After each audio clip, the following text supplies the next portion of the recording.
Assalamualaikum warahmatullahi wabarakatuh. Halo teman-teman semua, selamat datang kembali di podcast Sapa, suara asrama penuh arti, ruang ngobrol santai dan penuh makna. Perkenalkan, saya Maltuf Hazmi yang akan menemani kalian di episode yang ke-10 ini. Pada malam hari ini kita akan membahas tema yang sangat relevan dengan pelajar dan mahasiswa, yaitu pendidikan di persimpangan zaman. Tantangan infrastruktur hingga kecerdasan buatan AI. Di tengah perkembangan teknologi yang begitu pesat, pendidikan kita sedang berada di titik yang sangat krusial antara mempertahankan nilai-nilai lama dan beradaptasi dengan perkembangan zaman.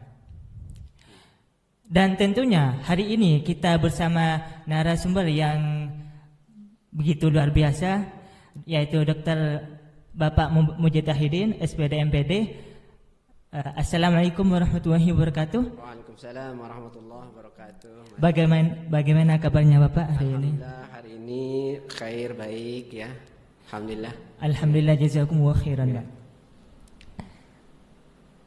Terima kasih sudah berkenan hadir pada malam hari ini, Pak. Ya, sama-sama.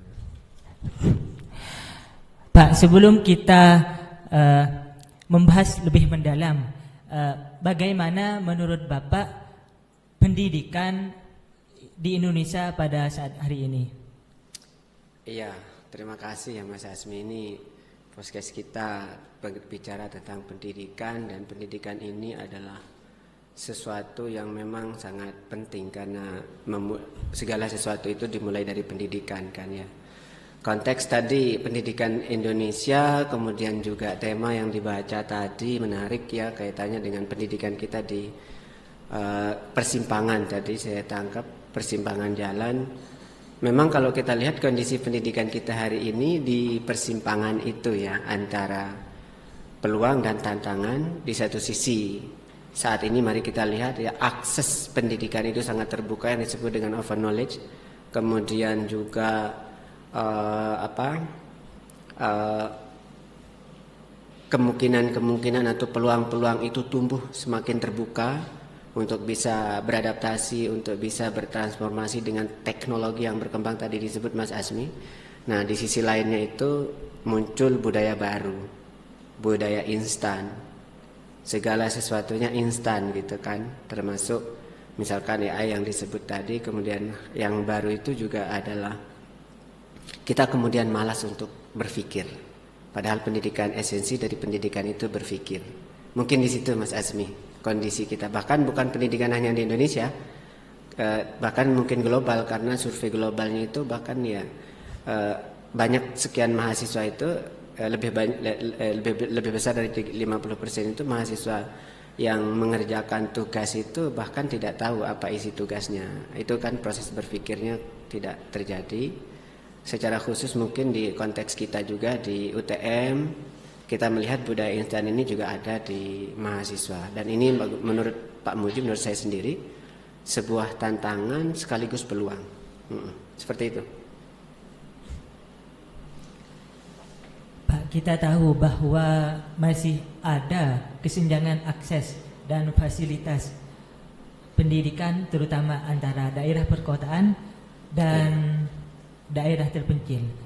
Menurut Bapak, seberapa besar pengaruh hal ini terhadap kualitas pendidikan di Indonesia? Iya, betul sekali. Itu konsep disparitas ya. Disparitas di bidang pendidikan itu diantaranya adalah infrastruktur dan akses. Dan tentu harusnya ini menjadi salah satu skala prioritas bagi kita semua, apakah pemerintah, kemudian masyarakat, termasuk juga kita. Tentu ini sangat berpengaruh terhadap inklusivitas pendidikan itu sendiri, yakni pemerataan pendidikan ya. Apakah itu akses, kemudian kualitas, bahkan juga mungkin dari sisi kualitas guru. Nah, keseimbangan akses ini, pemerataan akses ini tentu akan melahirkan hasil pendidikan yang berbeda. Nah, kalau yang terbatas aksesnya, boleh saja sebut saja misalkan daerah pegunungan, akses internetnya masih terbatas, yang membutuhkan infrastruktur baik itu infrastruktur jaringan maupun yang kaitannya dengan infrastruktur fisiknya gitu, maka tentu akses pengetahuan terbukanya akan terbatas. Nah, belum kalau kita lihat dari sisi pemerataan atau disparitas gurunya, boleh jadi guru ini juga bisa bisa menyebabkan hasil kualitas itu berbeda. Sebut saja kalau misalkan di Madura, yang di kepulauan dan lain sebagainya. Nah, tapi mungkin menurut saya sekali lagi tadi konsep kita itu adalah peluang sekaligus tantangan. Di situ justru ada peluang, Mas, kalau menurut saya itu, menurut Pak Muji. Peluang yang saya maksudkan ini adalah dalam perkembangan teknologi yang hari ini begitu pesat, terbuka peluang untuk kita memiliki andil atau berpartisipasi aktif dalam membantu mengatasi gap kesenjangan ini. Bagaimana caranya? Yakni dengan melahirkan inovasi-inovasi baru, termasuk juga memberikan semacam layanan pembelajaran yang bersifat online bagi yang mungkin terbatas secara geografis tadi, namun akses internetnya masih bisa. Sehingga pembelajaran itu misalkan belajar Al-Quran, kemudian belajar ulasan tentang nilai, karakter seperti yang disebut tadi, masih bisa didistribusi, masih bisa disampaikan ke titik-titik yang dalam tadi gitu. Nah, di sini butuh kesadaran kita untuk berpartisipasi, bukan menunggu atau mengutuk situasi kesenjangan kemudian tanpa ada terlibat. Kira-kira seperti itu. Baik, Bapak. Menurut Bapak, sejauh mana kualitas tenaga pendidik dan metode pengajaran mempengaruhi pola belajar serta perkembangan pelajar dan mahasiswa pada saat ini, Bapak?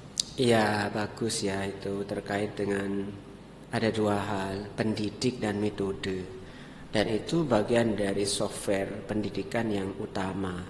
Pendidik itu sebut saja guru ataupun dosen. Nah, ini kan ujung tombak dari pendidikan itu sendiri. Karena pendidikan yang baik itu akan selalu dimulai dari guru. Dan kalau kita lihat dari referensi-referensi atau kita baca dari dari buku-buku pendidikan yang ada gitu. Salah satu aspek terpenting dari pendidik itu adalah aspek visi, atau kalau kita sebut juga niat. Niat menjadi seorang pendidik, niat dia mengajar itu apa. Makanya sangat penting bahwa kita tegaskan di sini innamal a'malu binniyah, itu bahwa setiap amal itu tergantung ditentukan oleh niat. Kalau pendidik ini kembali ke mengatasi gap tadi ya. Karena apakah pendidik ini ada disparitasnya sudah kita bahas tentu ya. Apakah guru honorer, kemudian guru negeri, kemudian guru dengan yang kita sebut dengan P3K juga ada yang paruh waktu yang belum mendapatkan tunjangan sepenuhnya. Tentu ini bisa melahirkan semacam kualitas-kualitas yang berbeda. Karena tunjangan itu bagian dari yang menentu kualitas. Tetapi di sini mari kita lihat bahwa gap itu sebenarnya masih bisa diatasi dengan kami sebut dengan visi tadi. Visi menjadi seorang guru. Kalau visi kita menjadi guru itu dihidupkan, karena energi belajar utama dari pendidikan itu sejatinya adalah dari guru sebetulnya. Nah, bagaimana dia berniat untuk mengajar itu, bahkan niatan pertama dari mendidiknya itu, mengajarnya ini, itu akan melahirkan output orang yang akan diajarkan. Karena kalau niatnya misalkan untuk tugas, hanya sekedar tugas, hanya sebatas melaksanakan tugas, hanya untuk misalkan kredit, istilahnya fungsional dan lain sebagainya, maka jangan salahkan ketika produk hasil pendidikan itu berpikir materialistis, berpikir yang tadi itu, yang juga orientasinya kepada hal-hal yang bersifat materi, karena niat pendidiknya. Nah, mari kita ingat cerita Laskar Pelangi di mana seorang ibu muslimah di situ menghidupkan kehidupan kelasnya. Kalau nggak salah ada 10 siswa, tapi ternyata orang ini kan luar biasa. Bayangkan, dengan keterbatasan kondisi pendidikan, sarana, kemudian mungkin input peserta didiknya juga yang sangat kurang gitu. Tapi visi mengajar gurunya memberikan inspirasi bagi si siswa untuk menciptakan inovasi-inovasi. Nah, prinsip dalam pendidikan itu salah satu penting adalah bagaimana kita membangun apa yang disebut dengan peradaban. Salah satu aspek pendidikan yang penting dalam membangun peradaban ini tentu adalah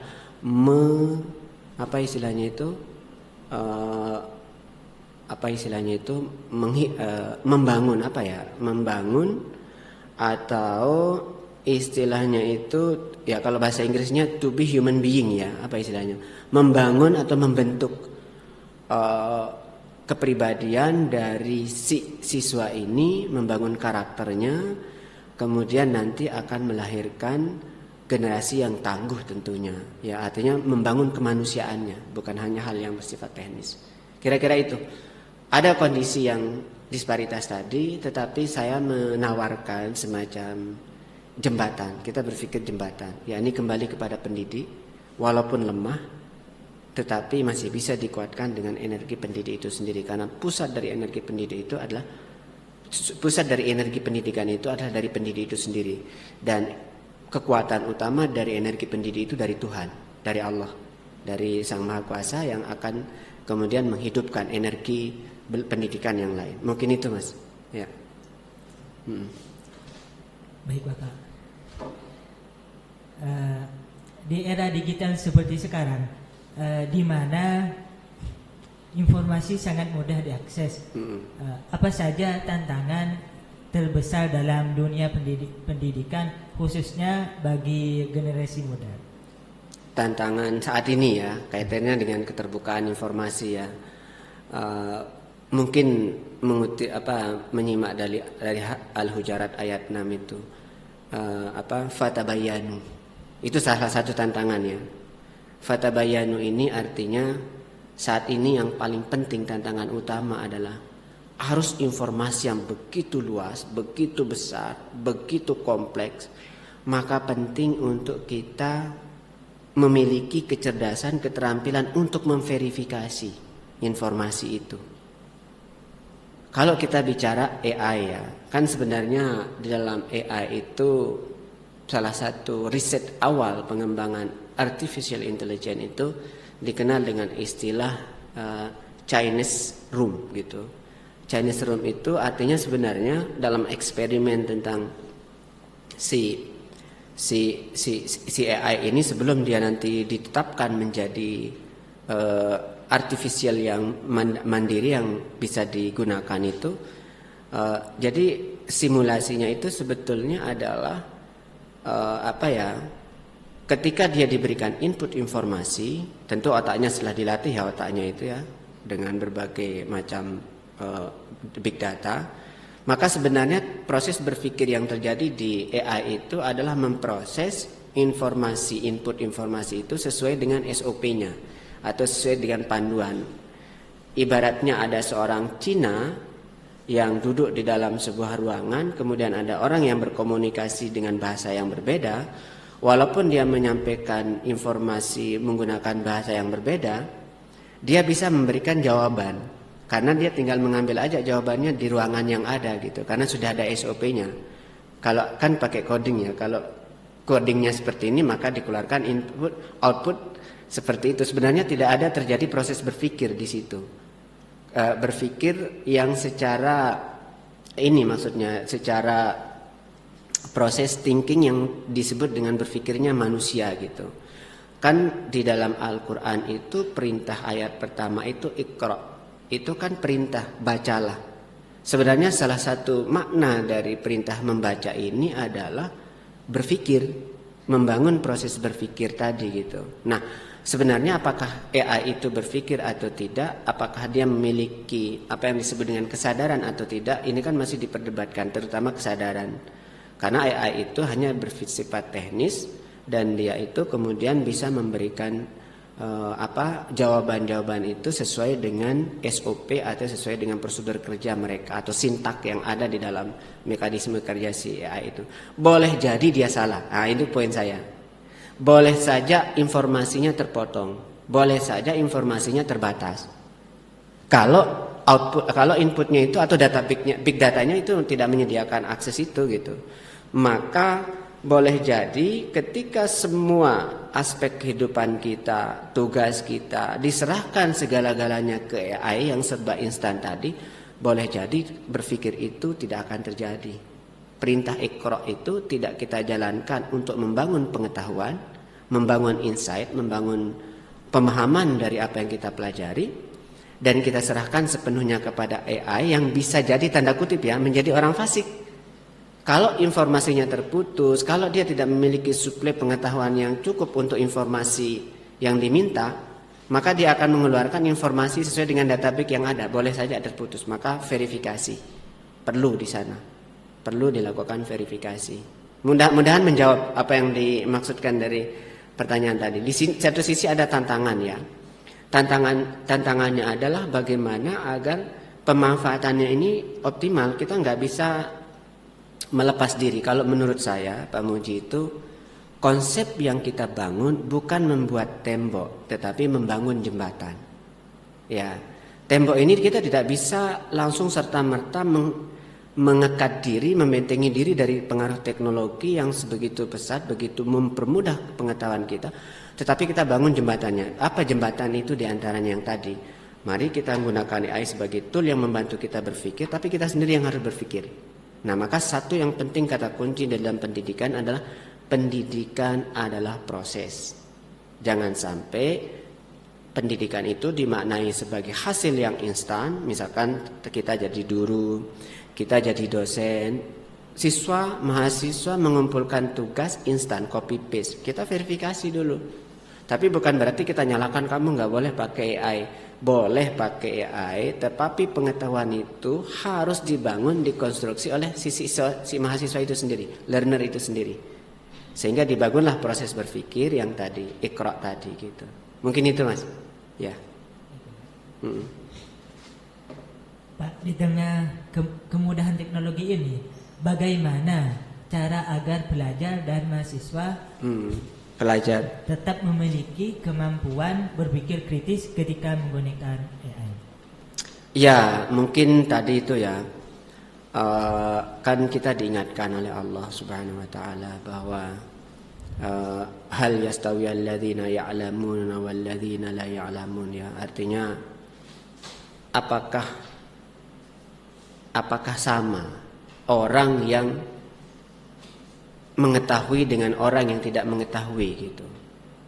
Nah, maka ini kan sebuah pertanyaan reflektif bahwa belajar itu sebetulnya membangun makna, membangun pemahaman. Apa tantangan terbesar dari mahasiswa hari ini dan kita sebagai generasi yang hidup di era yang gemerlap luar biasa ini? Kalau Pak Muji itu memberikan konsep apa yang disebut dengan keseimbangan atau yang disebut dengan perlambatan. Jadi gini maksudnya. Era ini disebut dengan disrupsi ya. Disrupsi ini artinya era yang bergerak cepat, yang bahkan formulanya atau bagaimana hari ini dengan besok itu hampir nggak bisa diprediksi karena begitu cepat. Boleh jadi besok itu berubah gitu. Hari ini ada AI besok aja sudah ada, bahkan mungkin tengah malam nanti. Makanya disebut dengan era disrupsi ini era yang berantakan sebenarnya. Nah, tetapi era yang berantakan ini adalah era yang bergerak begitu cepat, segala sesuatu akhirnya melahirkan budaya instan, kemudian berpikir cepat dan lain sebagainya. Maka kalau kita mau bijak dalam menggunakan ini, mari kita terapkan juga prinsip perlambatan. Prinsip perlambatan ini sebagai keseimbangan untuk prinsip daripada kecepatan tadi, agar kita bisa berhenti sejenak untuk berpikir itu. Apa maksudnya? Bagaimana contohnya? ketika kita melaksanakan tugas dari dosen, misalkan kita mendapatkan tugas dari dosen, maka ketika terbuka kesempatan menggunakan itu, menggunakan berbagai fitur platform AI tadi, yuk kita berhenti sejenak, baca dulu tugas itu, pembangun pemahamannya dari tugas itu, jangan langsung copy paste langsung dikirim gitu. Mari kita konstruksi pengetahuan itu, ubah pengetahuan itu menjadi pengetahuan yang bermakna dan relevan gitu. Di sini proses berpikirnya itu terbentuk begitu. Nah, lalu tadi agar kita tidak terjebak di dalam proses belajar yang hanya mengejar hasil, belajar yang hanya mengejar ijazah, sebut saja hasil yang instan maksud saya, karena semuanya dikerjakan atau dilaksanakan secara secara secara instan gitu, menggunakan AI gitu. Maka memahami prinsip dari belajar itu sendiri, mengembalikan niat untuk belajar sebagai bagian dari ibadah, kemudian menata kembali bagaimana fungsi-fungsi daripada pendidikan atau ekosistem pendidikan ini bisa berjalan seimbang. Contohnya tadi ya, kita boleh menggunakan AI tetapi kita verifikasi, kita kemudian membangun pengetahuan itu, mengkonstruksi pengetahuan itu menjadi pengetahuan milik kita. Saya kira nanti akan terbangun pola pendidikan yang baik tadi, tatanan pendidikan. Kalau saya sendiri sih tidak mencegah atau tidak menghindari era teknologi ini, tetapi bagaimana kita mengimbangi itu dengan inovasi-inovasi dan transformasi. Dalam tugas kita sebagai pendidik misalkan, sebagai seorang guru, perlunya untuk melibatkan partisipasi. Jangan mengajar itu yang nggak bisa dengan mengajar langsung top down gitu. Guru ceramah full misalkan menjelaskan kepada siswanya tanpa menuntut partisipasi aktif dari siswa atau mahasiswa. Karena mungkin boleh jadi sebenarnya dia sudah mengetahui pengetahuan itu lebih awal gitu, karena kan akses informasi sudah terbuka. Butuh partisipasi, butuh dialog dalam belajar, butuh komunikasi agar dibangun kesadarannya tadi.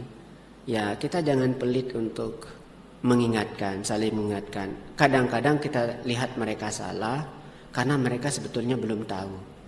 Maka mari kita mendiskusikan hal itu, atau boleh jadi karena nilai yang mereka tangkap, nilai yang mereka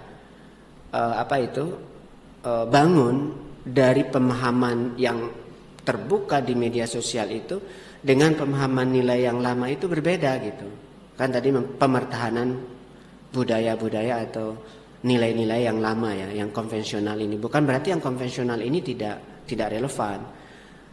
Bisa diseimbangkan dengan era yang sekarang dengan pengenalan atau transformasi yang tepat gitu. Contoh misalkan, kalau ada nilai budaya tertentu atau kearifan lokal yang menasihati kita tentang berbuat baik, melakukan sesuatu kejujuran, sesuatu perbuatan yang benar, maka mungkin mediumnya bisa kita transfer melalui medium yang digital. Apakah itu nanti video, apakah itu ya termasuk podcast ini sebenarnya. Kita hidupkan, kita hadirkan nilai-nilai itu agar dipahami secara terbuka, agar jangan sampai kalah dengan nilai-nilai, budaya-budaya bahkan westernisasi yang muncul di media sosial itu. Nah, kan ini di sini ada konflik nilai, perang nilai di situ antara budaya lama dengan budaya baru yang mungkin bisa diserap lebih cepat. Nah, maka mari pada kesempatan ini kami menghimbau kepada kita semua, yang paling mungkin relevan kita lakukan hari ini adalah mengisi celah-celah yang mungkin diisi dengan kebaikan itu sebanyak-banyaknya. Jangan sampai ruang-ruang itu diisi dengan norma-norma atau nilai-nilai yang ternyata bertentangan atau berbanding terbalik dengan tadi gitu, dengan nilai-nilai yang lama gitu, sehingga pemertahanannya itu menjadi seimbang bagi generasi kita hari ini. Mungkin itu ya. Ya. Baik, Bapak. Menarik sekali, Pak. Dari semua yang sudah dibahas, kita bisa melihat bahwa pendidikan hari ini bukan hanya soal fasilitas dan teknologi. Betul. Tapi juga tentang bagaimana kita membentuk pola pikir dan karakter generasi muda. Menurut Bapak, apa hal yang paling penting yang harus dimiliki oleh pelajar saat ini agar mampu berkontribusi dan berkembang di tengah perubahan zaman? Karakternya ya. Kan karakter itu banyak ya. Kalau di Indonesia dipayungi oleh 8 atau 6 ya. 6 atau 8 profil pelajar Pancasila, tentu karakter Pancasila. Kalau secara nasional kita bisa sebut karakter utama itu ya ketuhanan, kemanusiaan, persatuan, kemudian kebijaksanaan. Ini penting, ini kebijaksanaan atau demokrasi dalam konsepnya democration gitu kan, demokrasi. Di situ demokrasi yang bijaksana kalau konsep filsafat Pancasila itu, dan keadilan sosial. Ini penting ya. Ketuhanan tentu ini tidak apa-apa ya, kita jawab dengan paradigma ini aja ya. Karena kan sebenarnya value itu banyak ya. Kalau kita mau sebut semuanya mungkin penting. Baru nanti kita mungkin hal yang mungkin bisa kita lakukan oleh generasi muda ini apa gitu. Kan ketuhanan itu penting sebagai benteng moral. Jadi sekarang di kecanggihan era digital ini kan segala sesuatu itu kan ditentukan oleh jempol kita kan. Ya jempol lah, artinya ini kan kalau kita ngetik pakai jempol, kalau pakai telunjuk ya telunjuk gitu. Satu jempol ini menentukan keputusan banyak hal gitu. Dan itu bisa dilakukan dalam keadaan terang maupun dalam keadaan yang gelap gitu. Dalam keadaan yang ramai maupun sepi. Lalu disitulah pentingnya moralitas itu sebagai bentengnya gitu. Dan itu ada di nurani. Maka ketuhanan itu kalau di dalam filsafat Pancasila itu simbol bintang warna hitam, warna merah, warna emas gitu, di tengah gelap gulita kan. Layar latarnya kan warna hitam, itu maksudnya sinar ketuhanan yang akan membimbing. Nah, ini sebenarnya salah satu aspek dari karakter atau value yang diperlukan, karena moralitas ini sebagai benteng pertahanan. Moralitas tadi, moralitas pertimbangan moral, bagaimana kita mempertimbangkan keputusan-keputusan moral baik buruk itu bukan hanya benar salah ya, tetapi juga baik buruk, bukan hanya kaitannya dengan khair ataupun yang tadi khair itu artinya baik, tetapi juga perlu mempertimbangkan apakah tindakan ini benar, ma'ruf gitu. Nah, ini menjadi perhatian. Nah, tentang tadi kita ulas 2 aja ya, kemanusiaan. Tentang yang lain juga sangat penting sebenarnya, mungkin bisa dibuat sesi podcast sendiri nanti kalau mau. Nah, maksud saya sisi yang kedua ini kan harus dipegang, ini seimbang. Sesuatu itu akan kuat. Ini kita ibaratkan ini kan sebagai ketuhanan, Tuhan, value moral tadi. Tapi Tuhan ini sendiri ada aspek kemanusiaan yang harus berjalan seimbang. Makanya kan istilahnya konsep kita kan hablum minallah, hablum minan nas kan. Nah, artinya ketuhanan dengan kemanusiaan ini, apa karakter kemanusiaan itu? Empati. Dalam hadis disebutkan la yu'minu ahadukum hatta yuhibbu li akhihi kama yuhibbu li nafsihi gitu kan. Tidak dikatakan beriman, tidak sampai iman seseorang kalau dia tidak mencintai saudaranya seperti mencintai diri sendiri. Kan pesannya di situ adalah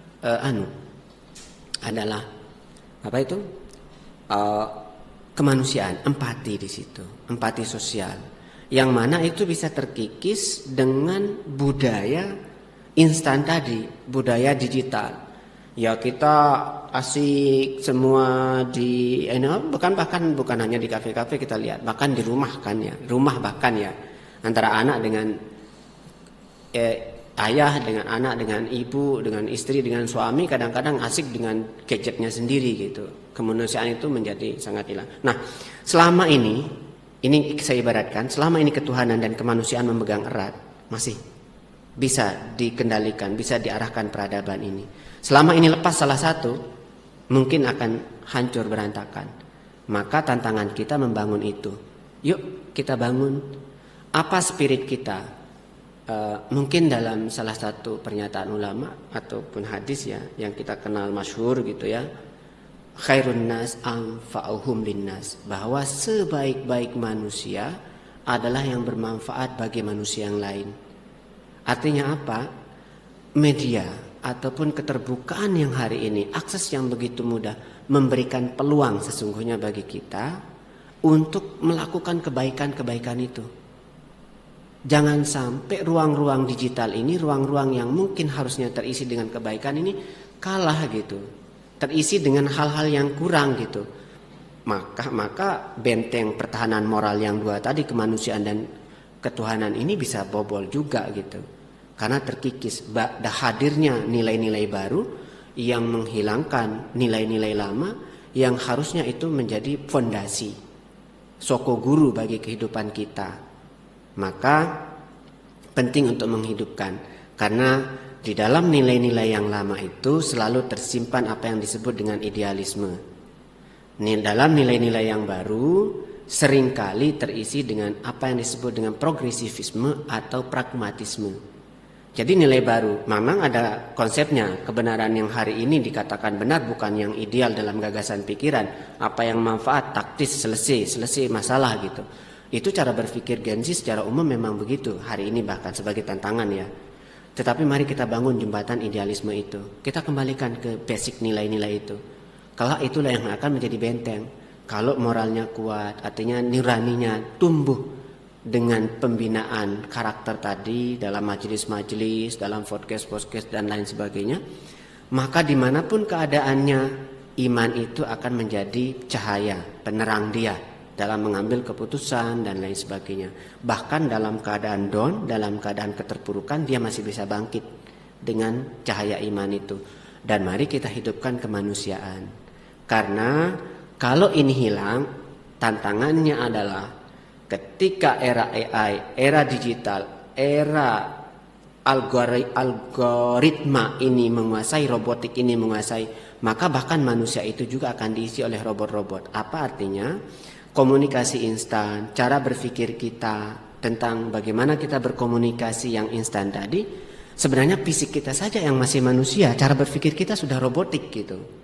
Nah, artinya akan muncul robot-robot yang bertubuh manusia kalau kemanusiaan itu tidak ditumbuhkan. Wallahu a'lam bishawab. Ya.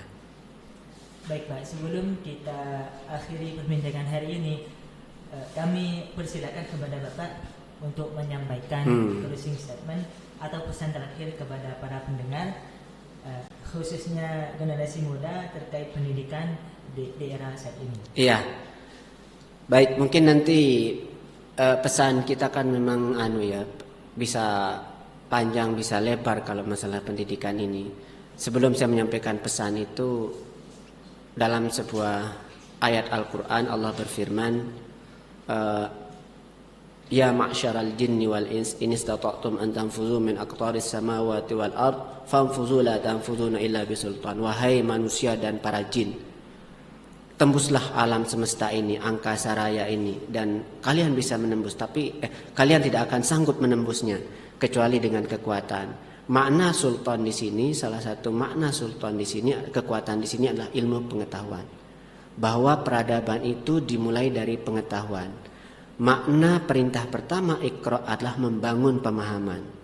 Yakni kita berpikir kritis, berpikir reflektif.